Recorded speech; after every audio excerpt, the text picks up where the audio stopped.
আসসালামু আলাইকুম। আমি গিয়েছিলাম সুখের খামারে সুখ কেনার জন্য। সুখের খামারটি অবস্থিত হচ্ছে বাঁকাদিয়া ইউনিয়ন পাইকঘর ডাকঘর আররন কাহালু বগুড়া। তো আমরা হাঁটতে হাঁটতে সুখের খামারের দিকে যাচ্ছি। এটা হচ্ছে সুখের খামারের মেন গেট। তো আমরা এখন মেন গেট দিয়ে সুখের খামারের ভিতরে প্রবেশ করার চেষ্টা করছি। দেখেন সুখের খামারের মেন গেটটা কত সুন্দর। এ হচ্ছে ভিতরের অবস্থা। দেখেন পাখিদের জন্য কত সুন্দর একটা ব্যবস্থা করছে। চারপাশে দেখেন সুখের খামারের ভিতরের পরিবেশ। এখানে বিভিন্ন পাখি পালন করা হবে এবং পাখিদের জন্য এই ঘরটা তৈরি করা দেখতে পাচ্ছেন, এবং বিভিন্ন ধরনের করা হবে এখানে। এখানে যেটা দেখতে পাচ্ছেন এটা ছাগল, উন্নত মানের ছাগল, এবং এটা হচ্ছে ছাগলের খামার এবং ভেড়াও আছে পাশে। এই ছাগলের খামারের পাশেই কিন্তু রয়েছে আপনার গরুর খামার। চলেন আমরা চলে যাই গরুর খামারের দিকে। এখানে লেখা আছে কাউ স্টুডিও। এর ভিতরে কিন্তু আসলে উন্নত মানের অনেকগুলো গরু, যেটা ষাঁড় গরু, সেগুলো রাখা হয়েছে। এবং দেখেন সবই কিন্তু একই সাইজের এবং সুন্দর গরুগুলা, এবং পরিবেশটা অনেক সুন্দর।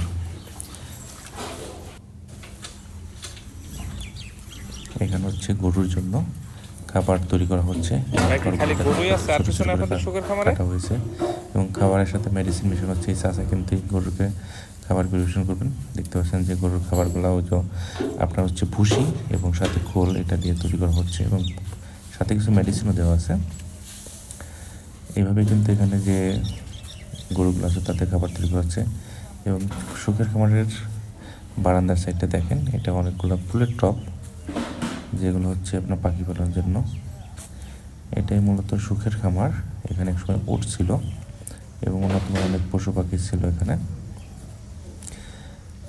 আমি মূলত এখানে আসছি একটা কাজের জন্য। তো এর ফাঁকে সুখের খামারে সুখ কেনার জন্য আসছিলাম। এটা হচ্ছে মুরগি পালন করা, উন্নত জাতের মুরগি, বাট এখন মুরগি নেই, মুরগির খামার এটা।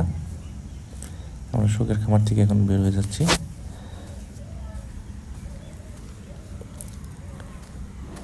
সুখের খামারের যে মুরগি পালনের শেডগুলো, সেগুলো অনেক বড় এবং এটা কিন্তু বিখ্যাত হিসেবে পরিচিত হচ্ছে বগুড়াতে।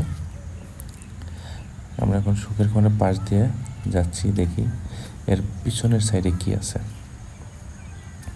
সাইনবোর্ডের সাথে লেখা আছে ওয়েলকাম টু সুখের খামার। আসলে কিন্তু এখানে সুখ বিক্রি করা হয় না।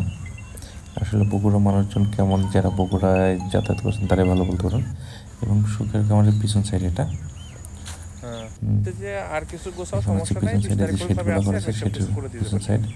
জঙ্গল ভরপুর। পাশে কিন্তু পিছনে একটা বড় দিঘি আছে। দিঘিটা দেখতে পাচ্ছি এখন পানি নেই। বর্ষার মৌসুম অনেকটা পরিপূর্ণ হয়ে যায়, এখন হচ্ছে শুকনার মৌসুম, এই জন্য এখানে পানি নেই। অবশ্যই সবাইকে আমন্ত্রণ বগুড়াতে সুখের খামারে সুখ কেনার জন্য। আসলে অবশ্যই সবারই মন ভালো হয়ে যাবে। সবাইকে আমন্ত্রণ। ধন্যবাদ, ভালো থাকবেন। আসসালামু আলাইকুম।